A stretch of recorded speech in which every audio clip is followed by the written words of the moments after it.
Let's move on. No move for us in Rams, Dolphins, Steelers, Ravens. Here we go. Game of the week. Undefeated Steelers, 6-0, go into Baltimore. 5-1, 2-1 at home. 58 Fahrenheit, mostly cloudy, 11 miles per hour. This total opened up at 49, dropped all the way to 46. Leading indicator books have moved it to 46. It's still 46.5 in most books. So it's going to keep dropping. Baltimore opens up as 5.5-point favorites. That's gone down to 4. Leading indicator books have moved it to 3.5. That's going to keep going down.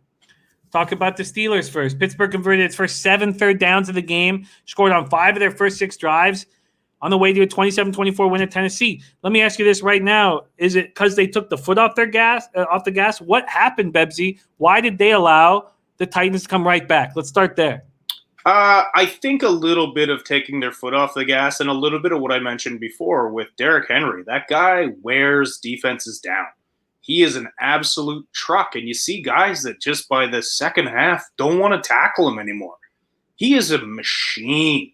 He's just a huge dude that runs into you. He wears defenses down. I think they got tired. I think they got a little beat up on this one. I know you watched the Steelers closely. What did you think of their first game without Bush patrolling the most important spots on the defense? To be honest with you, I thought they did a fantastic job until, like I said, they ran out of gas. But their fill-ins looked decent. They're not Bush. They don't have the big playability, but they're sound linebackers. And Pittsburgh always seems to have these guys that can play. They're not studs like Shazier was and Bush is, but they can still play ball, and they looked pretty good until they ran out of gas. Pittsburgh improved to 6-0 for the best start since 1978 when they won the Super Bowl. They scored at least 26 points for a 6th straight game. Outgained Tennessee just by 70. They held NFL's second best scoring offense, though, to under 31 points for the first time since their opening week, and held them to 292 yards. Roethlisberger, 32 of 49 for 268 yards, 2 TDs, 3 picks. Connor ran 20 times for 82 yards. Smith-Schuster, 9 receptions for 85 yards. Deontay Johnson, 9 receptions for 80 yards. But the Steelers are banged up. They're banged up. They lost Devin Bush for the season 2 weeks ago. Safety Jordan Dangerfield, Chris Wormley. Everybody saw Chris Wormley go down, their defensive end, nose tackle. Fullback Derek Watt, Deontay Johnson, and cornerback Mike Hilton, all questionable to play this week. Ravens off their bye week. This means so much to this Raven squad. We last saw them also take their foot off the gas. Very comfortably ahead over the Eagles. They end up holding their breath and stopping a 2-point conversion to win 30-28 at Philly. Eagles came in missing 7 offensive starters, 4 offensive linemen, then lost 2 more during that game in Miles Sanders and Zach Ertz, and they need to stop a 2-point conversion at the end of the game. Lamar Jackson, 16-27 for 186 yards, also ran 9 times for 108 yards. The Ravens ran for 182 yards as a team. Marquise Brown caught 4 passes for 57 yards. Ingram, questionable. Defensive end Derek Wolfe, safety Anthony Levine, and wide receiver Chris Moore, all questionable. This is the game of the week, Bebsy. Take over. I have a lot to say, and I don't know what my answer is on this one. So, look, first of all, I think whether Spillane can play or not, like we saw him make that stop, that run stuff on the goal line with Derrick Henry. That was impressive. And then he left the game. That's how big and mean Derrick Henry is. He hurt that other grown man who met him like a champ in the hole and stuffed him. That was incredible. That's also part of the problem is the Steelers just played a dogfight of a football game, and they beat each other up. They got hurt, and now they're playing a rested Ravens team. Now, on the other hand, the Ravens have struggled against good teams. They could blow apart bad teams, but they looked awful against the Chiefs. They look awful in the playoffs every year. And quite frankly, if there's a defense that's set up to stop the Ravens, it's this Steelers defense. Obviously, with Bush out, that's a bit of a hiccup. But I really look, if I could have got in at 5.5, plus 5.5 for the Steelers, I'm jumping on it. I'm a little weary about this, but also it's a divisional matchup that could mean at the end of the season, it could mean the winners of that division. So both teams are going to come out and play. I feel this is going to be a real tight game. A real tight game, which is why this total's gone from 49 to 46.5 or 46, and will keep dropping. A lot of cappers in here thinking about moving on the under. Did we miss the chance? I mean, certainly 49 is a lot more enticing, but so is 5.5. I was surprised to see the books open up at that. I get it. They're at home coming off the bye. But to be honest with you, I lean Steelers and I lean over. The Ravens team total. Asher D asking me what the Ravens team total is.